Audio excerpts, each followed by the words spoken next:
कुमारी चौहान द्वारा लिखी कविता खूब लड़ी मर्दानी वो तो झांसी वाली रानी थी कि 4 पंक्तियों से पूरा देश आज़ादी की लड़ाई के लिए उद्वेलित हो गया था। उनकी कविता का फलक अत्यंत व्यापक है। यह बहुचर्चित कविता उनकी अक्षय कीर्ति का ऐसा स्तंभ है जिस पर काल का कोई प्रभाव नहीं पड़ सकेगा और यह सदैव जन जन का हृदयहार बनी ही रहेगी। ऐसे कई रचनाकार हुए हैं जिनकी एक ही रचना इतनी ज़्यादा लोकप्रिय हुई है कि उसके आगे की उनकी दूसरी रचनाएं गौड़ हो गई हैं। उनमें सुभद्रा कुमारी चौहान भी एक हैं। उनकी यह एक ही कविता लोगों के कंठ का हार बन गई है और इस एक कविता के बल पर वे हिंदी साहित्य में अमर हो गई हैं। स्वतंत्रता संग्राम के समय जो अगणित कविताएं लिखी गईं, उनमें इस कविता का स्थान अनुपम है।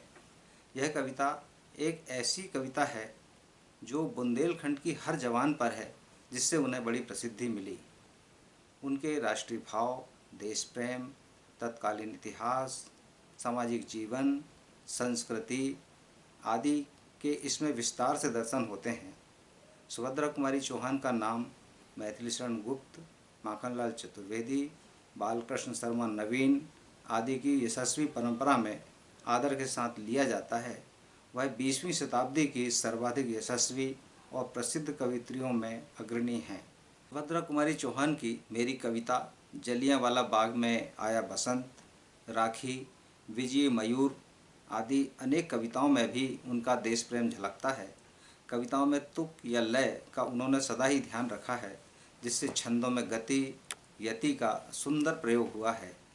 ध्वन्यात्मकता और गतिशीलता इन छंदों में मुखर है। बहुत सरलता, सहजता और सच्ची अनुभूतियों से उन्होंने अपने मनोभावों को बहुत ही सुंदर ढंग से चित्रित कर दिया है। श्रृंगार, करुण और वात्सल्य के साथ ही वीर रस तथा माधुर्य और प्रसाद गुणों की इन कविताओं में प्रधानता है। वर्ष 1917 में जलियांवाला बाग नृशंस हत्याकांड से उनके मन पर गहरा आघात लगा। जलियांवाला बाग में बसंत कविता में उन्होंने लिखा, परिमलहीन पराग दाग सा बना पड़ा है, हाँ यह प्यारा बाग खून से सना पड़ा है। परिमलहीन पराग दाग सा बना पड़ा है, हाँ यह प्यारा बाग खून से सना पड़ा है। आओ प्रिय ऋतुराज किंतु धीरे से आना, आओ प्रिय ऋतुराज किंतु धीरे से आना। यह है शोक स्थान, यहाँ मत शोर मचाना। कोमल बालक मरे यहाँ गोली खा खा कर, कलियाँ उनके लिए गिराना थोड़ी लाकर। कोमल बालक मरे यहाँ गोली खा खा कर, कलियाँ उनके लिए गिराना थोड़ी लाकर। राष्ट्रीय स्वतंत्रता संग्राम में सक्रिय भूमिका निभाते हुए उन्होंने जिस आनंद और जोश में जो कविताएं लिखी हैं, वे उस आंदोलन में स्त्रियों में एक नई प्रेरणा भर देती हैं। असहयोग आंदोलन के लिए यह आह्वान इस शैली में तब हुआ है जब स्त्री सशक्तिकरण का ऐसा अधिक प्रभाव नहीं था। स्त्रियों को संबोधित करती यह प्रेरक कविता देखिए। सबल पुरुष यदि भीरू बने तो हमको दे वरदान सखी, अबलाएं उठ पड़े देश में करें युद्ध घमासान सखी। सबल पुरुष यदि भीरू बने तो हमको दे वरदान सखी, अबलाएं उठ पड़े देश में करें युद्ध घमासान सखी। 15 कोटि असोगिनियाँ दहला दें ब्रह्मांड सखी, भारत लक्ष्मी लौटाने को रच दें लंका कांड सखी। सुभद्रा कुमारी चौहान की कविता में उनके हृदय की उमंग, कसक, वेदना या पीर की उठान में सच्ची भावुकता और अनुभूति के दर्शन होते हैं तथा जिस सहज और सुंदर भाव से वे अपने भावों को पाठकों के सम्मुख रखती हैं, उससे ऐसा प्रतीत होता है मानो उन्होंने बिना किसी राग द्वेष, छल छद्म के अपने हृदय के भावों को ज्यों का त्यों रख दिया है। शैशव और यौवन के सुंदर चित्रों से सुसज्जित प्रसिद्ध कविता मेरा नया बचपन में उन्होंने वात्सल्य और श्रृंगार रसों का अनोखा सम्मिश्रण कर बड़ा ही सजीव चित्रण किया है।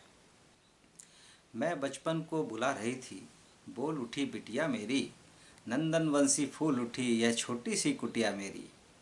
मैं बचपन को बुला रही थी, बोल उठी बिटिया मेरी, नंदन वंशी फूल उठी यह छोटी सी कुटिया मेरी। माँ ओ कहकर बुला रही थी, मिट्टी खाकर आई थी, कुछ मुंह में कुछ लिए हाथ में मुझे खिलाने आई थी। कि माँ ओ कहकर बुला रही थी, मिट्टी खाकर आई थी, कुछ मुंह में कुछ लिए हाथ में मुझे खिलाने आई थी। पुलक रहे थे अंग द्रगों में कौतूहल था छलक रहा, मुँह पर थी आह्लाद लालिमा विजय गर्व था झलक रहा। कि पुलक रहे थे अंग द्रगों में कौतूहल था छलक रहा, मुँह पर थी आह्लाद लालिमा विजय गर्व था छलक रहा। मैंने पूछा यह क्या लाई, मैंने पूछा यह क्या लाई, बोल उठी वह माँ काओ। मैंने पूछा यह क्या लाई, बोल उठी वह माँ काओ।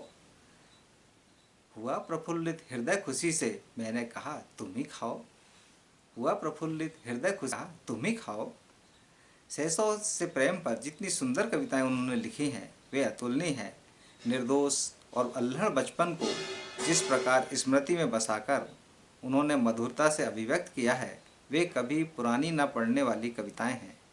शैशव संबंधी इन कविताओं की एक और बहुत बड़ी विशेषता यह है कि ये बिटिया प्रधान कविताएं हैं, जिसमें उन्होंने उसी समय कन्या भ्रूण हत्या की बात बहुत ही चुपचाप व बिना मुखरता के सहजता से व्यक्त की है। उनकी कविताओं में यहाँ अगले जन्म मोहे बिटिया न कीजो का भाव नहीं है, अपितु संसार का समस्त सुख बेटी में देखा गया है। बालिका का परिचय कविता में वे बिटिया के महत्व को इस प्रकार प्रस्थापित करते हैं कि दीप शिखा है अंधकार की, घनी घटा की उजियाली, उषा है यह कमल भ्रंग की, है पतझड़ की हरियाली।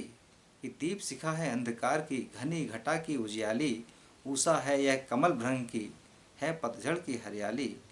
और बार बार आती है मुझको मधुर याद बचपन तेरी, आजा बचपन एक बार फिर दे दो अपनी निर्मल शांति, व्याकुल व्यथा मिटाने वाली वह अपनी प्राकृत विश्रांति।